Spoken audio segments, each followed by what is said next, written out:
Vă salut și bine ați venit pe canalul meu de YouTube. Numele meu este Vladimir și astăzi continuăm cu seria testelor acestui impact de la Parkside de 6 Nm versus acest impact de la Inco de 650 Nm.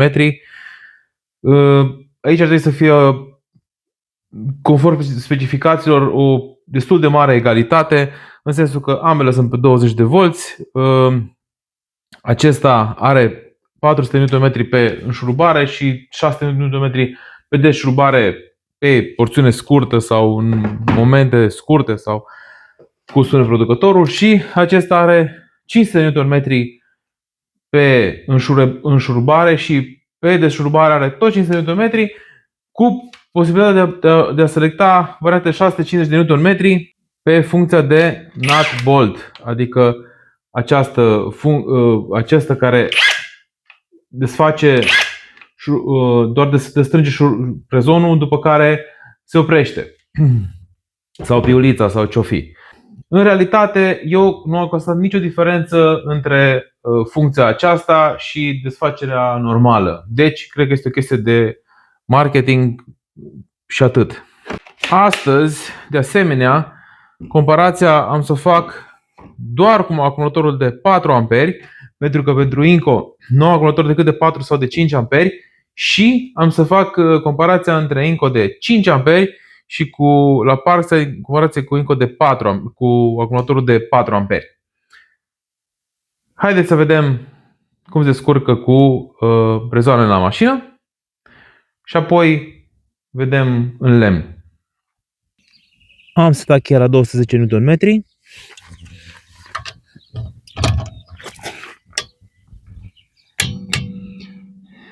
Și hai să vedem. Toate că cheia asta, după producător, spune că merge până la 210 Nm, o să încerc să o dau peste aceste setări în 220, 230, să vedem. Am șurubat încă de 2 ori peste și hai să vedem dacă este o diferență.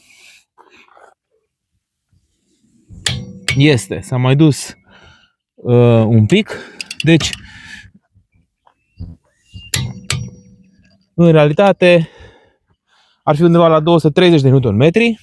Și avem prima dată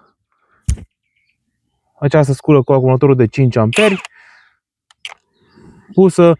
Hai să zicem că punem direct pe modul de 650 de Nm.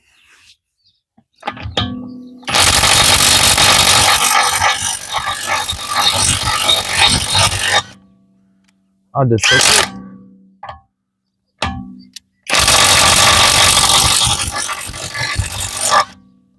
A desfăcut. Strângem din nou, păstrând aceeași setare. Și vom avea acum acest Parkside cu acumulator de 4 amperi. Bateria încărcată, pusă pe modul B.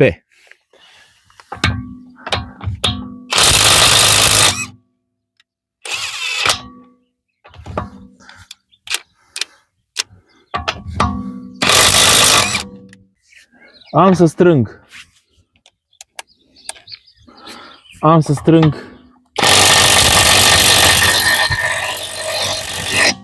5 secunde cu această sculă.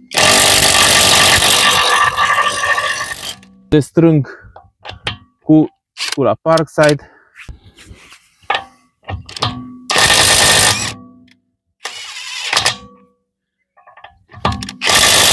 Opa!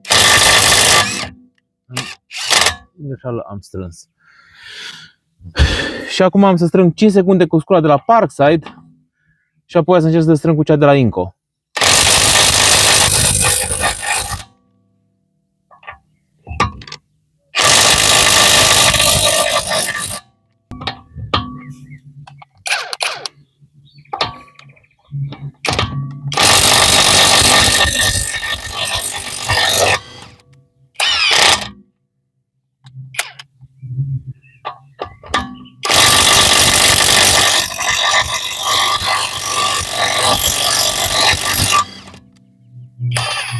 În ambele cazuri desface, cu toate că se pare că Parkside se simte că este cu un pic mai puternică, în sensul că desface mai ușor.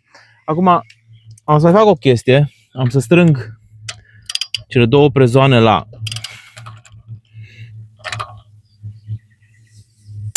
230 de Nm.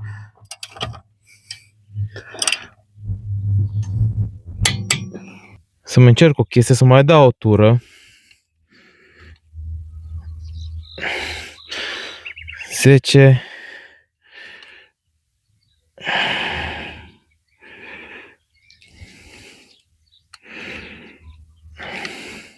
Am strâns-o cât o mers, cheia dinamometrică.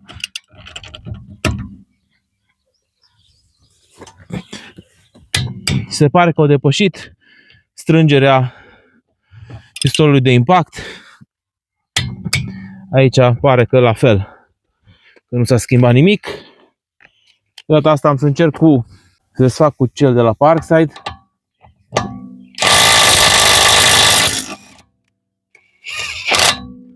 A desfăcut.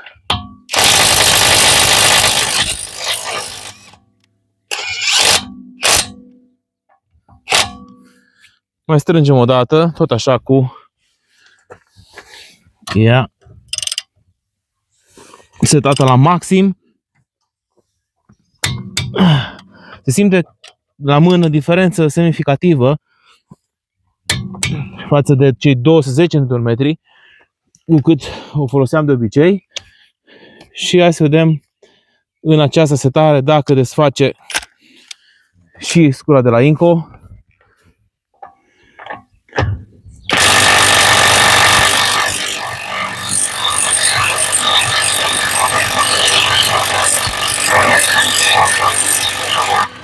A desfăcut, dar evident mult mai greu.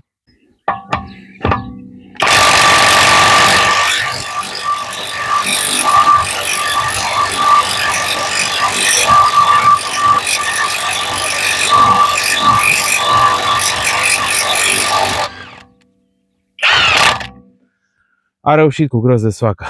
Am să continui să fac tot în aceasta. Sper să am destule poziții în care pot să fac găuri. Haideți să facem aici.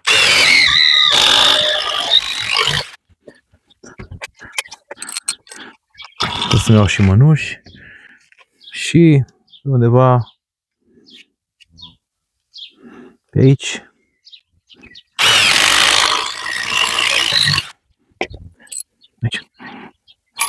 Deși la prezent am oferit un avantaj acestui Inco punându-i acumulator de 5 amperi, nu știu de ce am făcut chestia asta. De data asta am să egalez și am să pun un acumulator tot de 4 amperi. Și diferența dintre aceste două tubulare, ambele sunt de la Yato. Diferența e că cea din dreapta a trecut prin incendiu și cea din stânga este nouă. Nu cred că e vreo diferență, dar haideți să vedem. Deci, ambele sunt în treapta maximă, H aici, nu știu că se poate vedea, și acumulatorul este încărcat la maxim. Aici avem încărcătorul încărcat la maxim și l-am pus în poziția B, care este pentru lemn, dar se pare că funcționează cel mai bine în toate cazurile.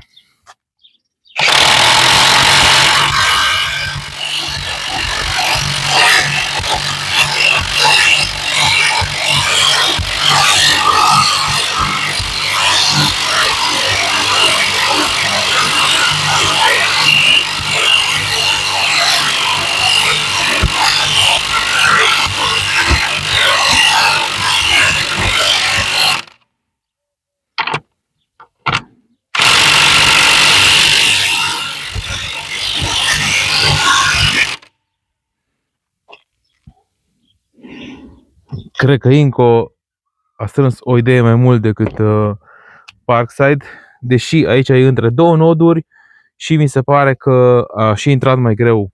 O să vedem. Schimbăm mâinile. Așa.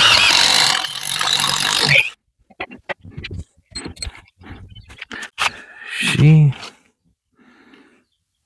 aici. Schimbăm mâinile, dar hai să schimbăm și capurile.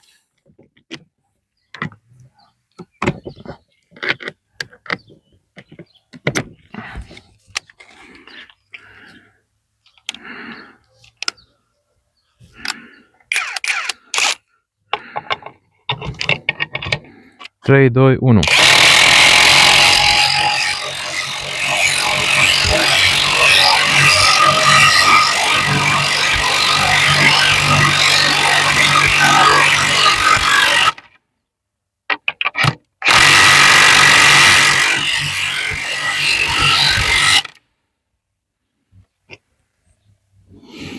Aici se vede clar Parkside-ul că este băgat în lemn ca lumea și aici mai are puțin până se apropie de tot.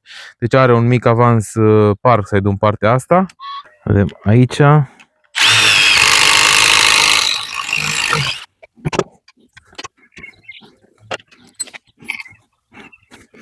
Și aici.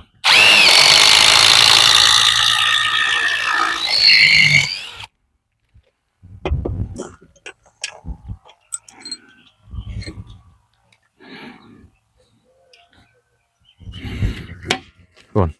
Deci de data asta rămânem cu aceleași tubulare, doar am schimbat mâna, aceleași setări.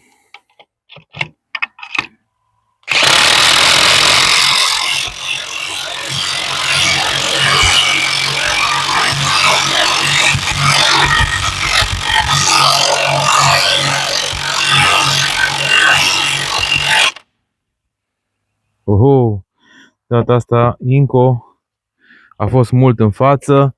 Tind să cred că la așa diferență ceva trebuie să fi fost diferit în esență, pentru că eu l-am simțit. Eu am mai făcut cu sculele astea două niște teste ieri, înainte să filmez, și mi s-a părut net superior Parkside-ul ca și forță de strângere. Nu știu ce să zic.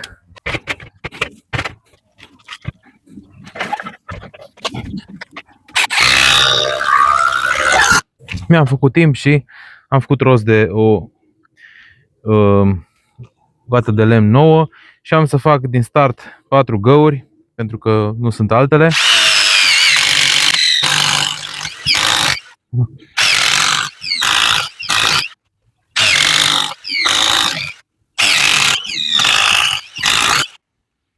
Bun. Avem 4 găuri și o să facem încă un test. Cele apropiate prima dată.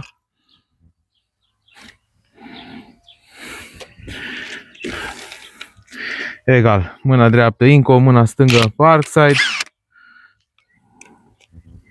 Parkside a pierdut o linie. Menționez că Parkside nu a fost chiar full încărcat. Ba, era încărcat când am început testele, doar că aici am luat un acumulator nou încărcat și aici am folosit și la testul prezoanelor.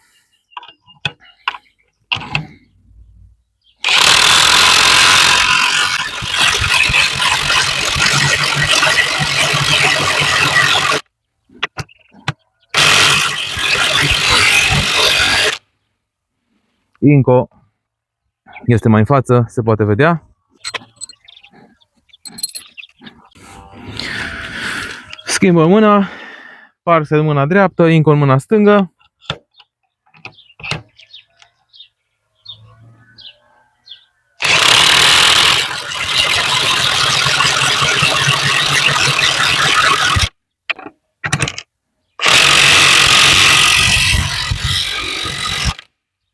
Da, se vedea când am luat ultima dată că Inco avea un mic avans față de Parkside. Aici n-am mai luat la timp și amândouă ori intrat în mod egal în lemn. Dar da, la testul viteză, Inco, încă o chestie, hai să vedem. Parkside are 3000 de rotații pe minut și Inco are doar 2000 de rotații pe minut, din câte mă amintesc. Chiar nu, 2200 de rotații pe minut. Deci, teoretic, Parkside are mai multe rotații pe minut și cred că și mai multe bătăi pe minut.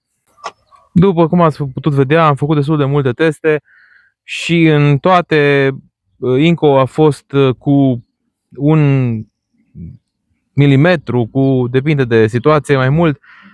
Acea situație în care Inco a avut un avans semnificativ, clar că a fost din cauza consistenței lemnului. Clar, consistența lemnului este diferită. Nu pot să fac o chestie foarte precisă cu acest lemn de brad care are noduri, în anumite locuri poate e mai moale, poate e mai tare. Acesta a fost și în ploaie, se poate vedea că e ud. Ok,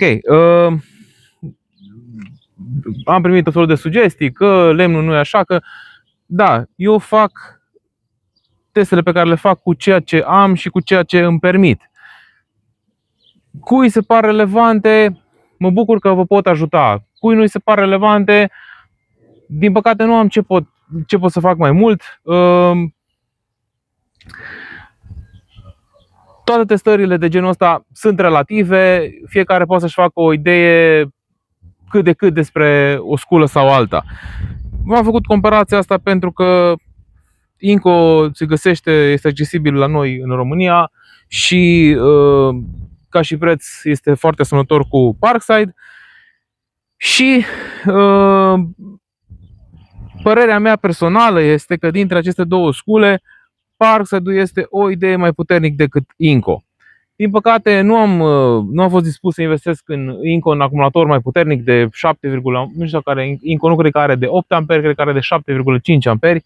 Poate cred că are și mai mare de 12 sau ceva de genul ăsta, dar nu cred că are fix de 8. Egal, dacă aș fi avut un acumulator de 8 amperi, să fac diferența, să vedem cum se scurcă Inco cu 7,5 versus 8 amperi la Parkside. Eram curios de rezultat, dar este foarte scump un acumulator de la Inco și de 7,5-8 amperi și cred că undeva la 350-400 de lei și mi se pare că nu mi se justifică să plătesc pentru el, pentru că nu la ce folosesc eu acest Inco, clar nu am nevoie de acumulator de 8 amperi. Cu speranța că totuși am reușit să fac niște teste cât de cât relevante. Dacă v-a plăcut conținutul meu de YouTube, puteți să mă urmăriți în continuare, să dați un subscribe și clopoțelul pentru a fi notificați ce postez în continuare și eu vă urez o zi plăcută.